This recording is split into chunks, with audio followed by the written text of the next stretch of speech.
What if everything you thought you knew about Brad Pitt's heart was wrong? For 30 years, we've watched Hollywood's golden boy fall in love again and again. But recently, he made a confession that stopped the world cold. After all the marriages, the breakups, and the tabloid wars, there's one woman he's never truly gotten over. Was it who you think? Or will the truth shock you? Stay with us as we reveal Brad Pitt's deepest secret about the love of his life. Long before the fame, Brad Pitt was just William Bradley Pitt from Shawnee, Oklahoma, raised in Springfield, Missouri with Midwestern values, church on Sundays, and high school football. No red carpets, no paparazzi, just a regular kid with an extraordinary dream. When he finally loaded up his beat-up car and drove to Los Angeles, he had $325 in his pocket and nothing guaranteed. Like thousands before him, he took whatever work he could find, including wearing a giant chicken costume outside El Pollo Loco to earn rent money. But even in that ridiculous outfit, people noticed something different about him. That face,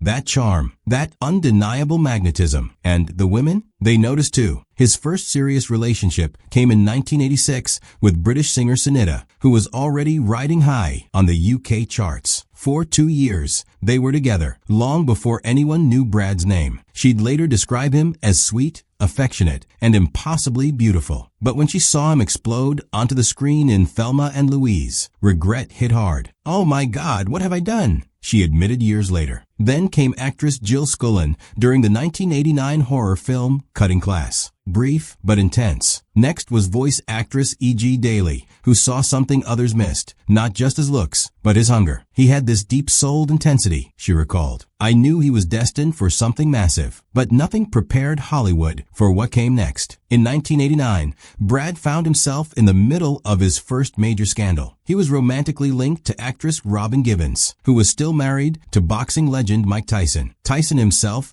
claimed he once found them together, even writing about it in his memoir. The drama was explosive, the headlines wild, and suddenly Brad's private life wasn't so private anymore. There was even a mortifying moment with Christina Applegate at the 1989 MTV Movie Awards. She literally left him during the event for another guy. Brutal? Absolutely. But Brad kept moving forward. Then, in late 1989, came Juliette Lewis. She was just 16. He was 26. Controversial by today's standards, but back then, it lasted for years. The longest relationship of his pre-fame era. They starred in films together, walked red carpets together, and genuinely seemed to connect. Years after they split, Brad admitted to Vanity Fair that Juliette was one of his greatest loves. "I still love her," he said in 1995, 2 years after their breakup. Juliette, less sentimental. By 2014, she was tired of being Brad Pitt's ex-girlfriend, instead of being recognized for her own career. But for Brad, that relationship taught him what real intimacy looked like under the glare of fame. And then came the role that changed everything. Thelma and Louise made Brad Pitt a household name overnight. Women everywhere fell for the charming drifter with a perfect smile. Suddenly, he wasn't just another actor, he was a superstar. But was he ready for what came next? Enter Gwyneth Paltrow, elegant, intelligent, Hollywood royalty. They met on the set of Seven in 1995,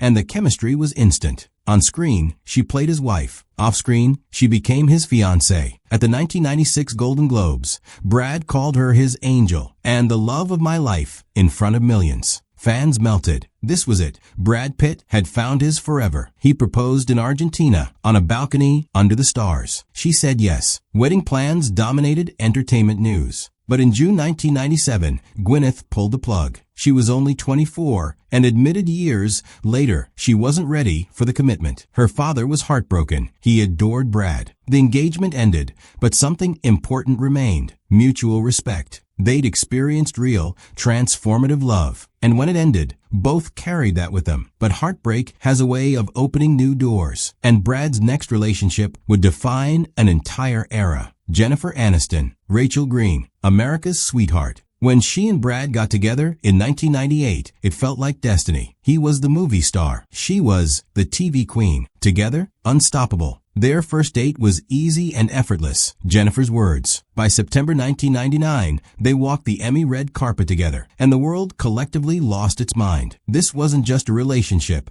This was a cultural moment. Their wedding in July 2000 was a $1 million extravaganza. 50,000 flowers, fireworks, a gospel choir, 200 guests. Jennifer walked down the aisle in her father's arms, glowing. Brad looked at her like she was the only person in the world. For 5 years, they were Hollywood's golden couple. He guest starred on Friends as a character who hated Rachel, meta humor at its finest. They launched a production company together. They held hands on every red carpet. They seemed unbreakable. But beneath the surface, cracks were forming. In 2003, Brad signed on for Mr. and Mrs. Smith opposite Angelina Jolie. The chemistry was immediate. The rumors started instantly. And by January 2005, Brad and Jennifer announced their separation. Jennifer's Vanity Fair interview later that year was raw and devastating. She admitted feeling cracked open, forced to process the grief in the harshest spotlight imaginable. Photos of Brad with Angelina and her children surfaced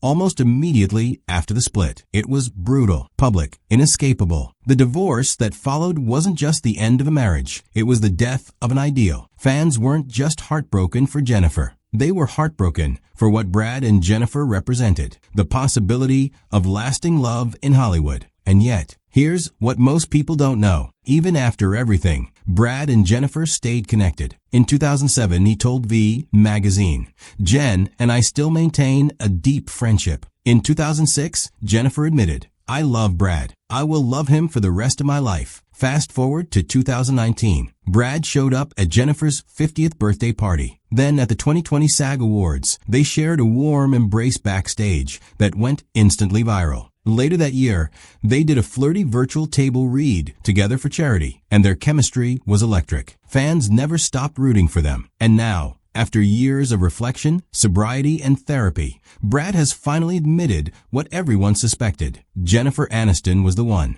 Not the only one he loved, but the one who left the deepest mark on his soul. Brad Pitt's journey through love has been messy, public, and painfully human. From small-town dreamer to Hollywood icon, he's loved, lost, and learned. And now, in his own words, he's acknowledged that Jennifer Aniston was, and maybe always will be, the love of his life. Will they reunite? Probably not. But does that matter? Sometimes the greatest love stories aren't about happily ever after. They're about what we carry with us long after the ending. What do you think? Was Jennifer always the one? Drop your thoughts below. Hit that subscribe button, and let's keep this conversation going.